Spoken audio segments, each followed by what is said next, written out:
we have with us renowned cardiologist Dr. Harish Mehta. Welcome, doctor. Thank you. What is the burden of heart disease in India?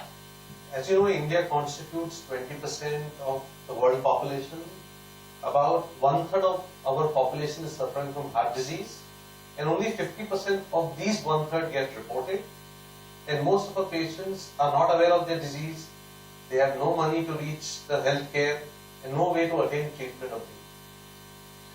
How do you think that we can tackle this? Well, according to me, the need of the hour is threefold. One is we need to have patient empowerment. That is to empower patients to make good informed decisions. Second is to take care of women's health, which should be a priority. And last not but the least, should be to provide affordable state-of-the-art health care. What do you mean by patients empowerment? Well, patient empowerment means simple thing. As you know, the past when we had problems with the heart, they were always acute. We had to go to hospitals, and all care was hospital. Now, with the emergence of lifestyle diseases like diabetes, heart attack, hypertension, what has happened? The health care has gone a fundamental change. It has moved from the hospital to community and right to your home, enabling the patient and his family to make informed decisions.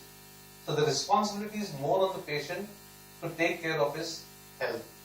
Now, how do we empower these patients?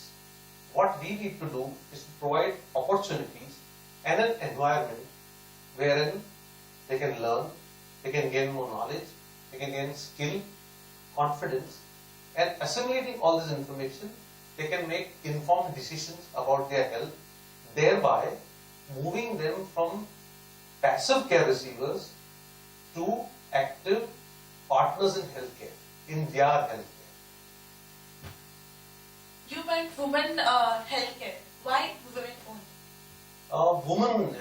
I think women are a really neglected lot.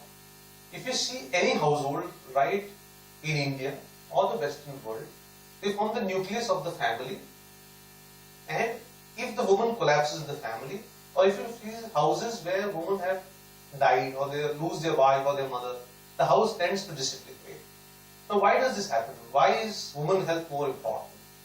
Women all over the world constitute 15% of people who have heart diseases, and 15 million of such people die every year all over the world. And these women, unfortunately, are very poorly compliant. They underplay their symptoms. They tend not to go to doctors, never tell what they have. And most of these women who suffer heart attacks die more than men, which is not a known fact.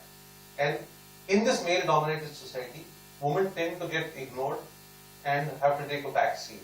So once you take care of women's health, I think you take care of the nation's health. Doctor, are we on par with the Western world? You mean as regards medical treatment? I would say if you have the know-how and the technology, we are on par. But as regards delivery of healthcare, there's a wide chasm. I'll explain to you how. Now suppose I have a heart attack. I go to a hospital in United States. Any hospital across any state in the United States, the treatment would be the same wherever I go.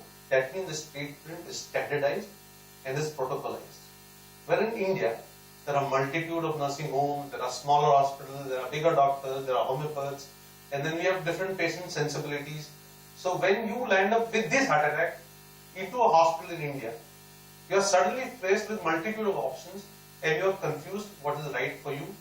And in this confusion, you may even lose mind. So what you need to do is to standardize healthcare in India. That's where we are lacking. How are you going to achieve all these objectives? As you are aware, we are cardiologists, we are very good at angioplasty. So we will not go into what we can do as regards treatment options because that's standard as I told you. What we need to do is to empower. How do I do that? A few years back, I launched an initiative called Healing Hearts, where all the experts in this field help the population to have a healthy lifestyle, to improve their healthcare standards, This is done by way of interactive media. They can interact with us. It can be done by way of questions, by providing scientific information to that. It's not the hearsay. So we give them evidence-based answers for what they have. So if they have a problem, irrespective whether I am their treating doctor, they can get to us through this initiative and ask us questions. What are the best options available? For example, if a patient has a heart attack, as I told you earlier, he gets us on the website. We tell him exactly what is our treatment available for that at that moment, and he can do that. So this is what we provide via this initiative. Recently, you knew about this Women's Day which went by. We launched the Healthy Woman, Healthy India campaign, wherein we conducted health checkups and primary health checkups where we check sugars, ECG of women across different parts of the city for them to understand that they need to be treated, they need to be taken care of. And finally, regarding providing affordable and quality health care, I think that if not we are already there, I think we are very close to attaining Western standards via this initiative. Thank you so much, Doctor, for joining us.